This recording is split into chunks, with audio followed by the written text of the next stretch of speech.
Hello everyone. I want to share a Dvar Torah this week, but I also want to spend some time talking about our return to shul and explaining how it will work. So I'll try to keep this as short as possible, but please bear with me.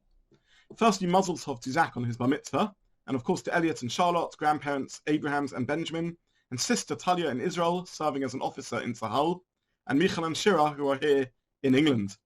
I addressed you, Zach, on Thursday, but I do want to say how delighted I am that we can celebrate your Simcha on the first Shabbat of our return.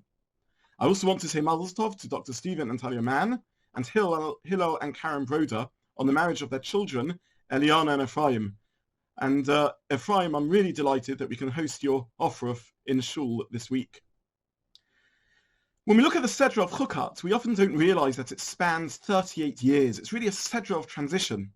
The Seder opens still in the second year in the desert, very much the story of the generation of Yotzei Mitzrayim, those who left Egypt. And yet by the close of the Seder, 38 years later, it's already about the move to those who are Boyei Ha'aretz, those who will be entering into the lands of Israel, and the change of leadership with the beginning of the departure of Moshe, Aaron and Miriam, making way for their successors. And in that sense, the Seder bookends or brackets Parshat B'Shalach, the first Seder that talks about the journey of the Yotzei Mitzrayim, those who left Egypt, into the desert, and this is the beginning of the journey of the Boyei Ha'aretz, those who will be leaving the desert. And for that reason, there's a parallel between the two Sedras. Both have a topic of the Parah Aduma in them. In both Sedras are Molech attacks, and in both Sedras there's a miraculous delivery, the splitting of Yam Suf, allowing the Jews to go through, followed by crushing inwards and destroying their enemies, and similarly the journey of the Jews described in Parshat Chukat, in which they go through the Arnon Valley, which then crashes down and destroys their enemies also, in both cases followed by Yeshua. But of course, very central to these Sedras is the theme that occurs in both, of a complaint about a lack of water, and Moshe's response by hitting the rock. And here, of course, we see a difference, because they're not meant to be quite parallel. The first time hitting of the rock was acceptable. In B'Shalach, the Jews were at the beginning of their experience, almost their immaturity. They've seen how in Egypt, when the word of God is not obeyed, it's followed by a hit, a blow, the muckers, and this is what they expect. But new times, new leadership. By the time Chukat comes around, it's no longer correct for Moshe to hit the rock. He needs to speak, he needs to persuade. People need to understand when they're ready to enter Eretz Yisrael and internalize the message, see the value in it.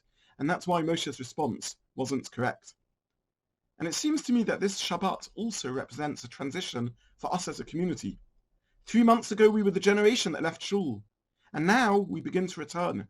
Interestingly, 3 months ago, our last Shabbat was Parshat Porah, the central theme of which is the same as that of the opening Sedra, part of our Sedra of Parshat Chukas.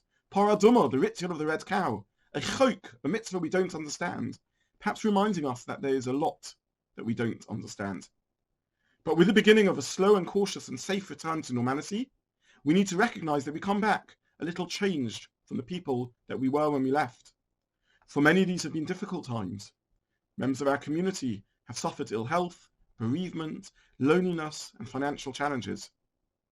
I also want to recognize that there have been many different experiences too, and for some this was a positive time of routine, offering extra time with the family and a chance to experience a different work-life balance. All change is daunting.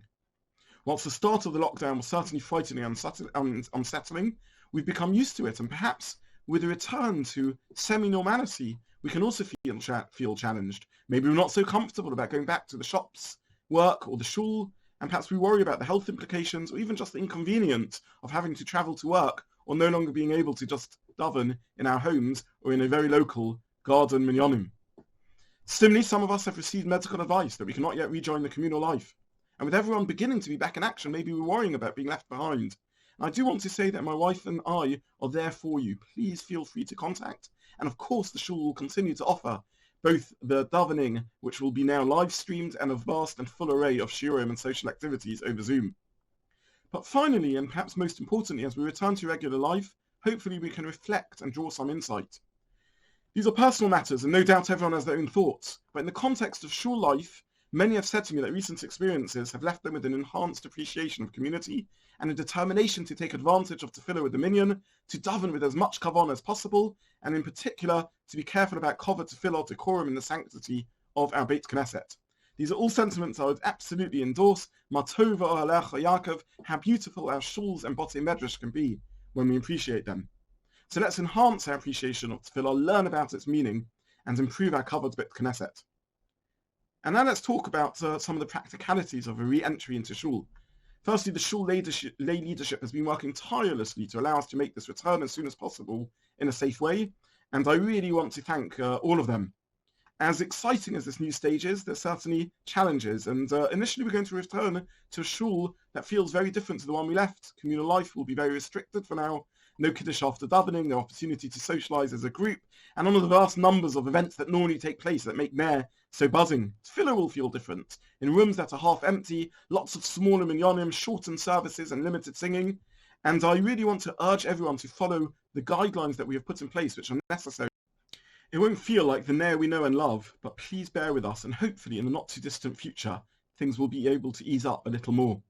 More generally, I also want to reiterate the importance of continuing to follow government guidelines in terms of how we socialise and everything else we do. We must follow government rules, both for our own safety and because dinner de malchut dinner, this is the law of the land. The thought of being able to resume tefillah in our shul is exciting, but clearly there are those for whom medical advice will continue to be that they should not attend, and no one should feel pressured to resume shul attendance if they feel concerned in so doing. And now just to run through some of the main features of how the shul will run in line with government and medical advice. Social distancing is maintained. There'll be 1.5 meters between each participant.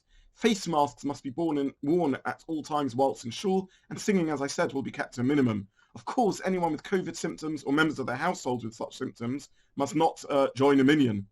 Attendance is via pre-booking. Please make sure that you book and bring your printed ticket along. You all understand, for obvious reasons, why we will not be able to let people in if they haven't got their ticket with them and if they haven't pre-booked. If you do have any technical challenges with this or problems with making the booking or printing the tickets, please let Louise know as soon as possible. As you saw in the guidelines, only children in the bar or bat mitzvah years 7 and 8 and upwards, will be able to join. And please make sure you bring your own siddurim and chumashim. They will not be accessible. The communal siddurim and chumashim will not be accessible in the regular bookcases. On Shabbos, tefillah will start at the end of Pesukei de Zimra, so please daven at home up to Yishtabach. And during the week, we will start with Mizmor Shir and Baruch She'omar. So again, please say Birchas HaShachar at home, daven the first part at home.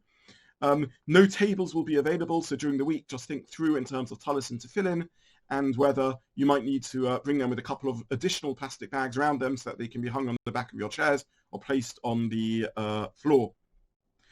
But I think that's enough for now about the theory, so let's step outside and head off to shul and see what's going on there. Now, where is that tie that I haven't worn for 3 months? See.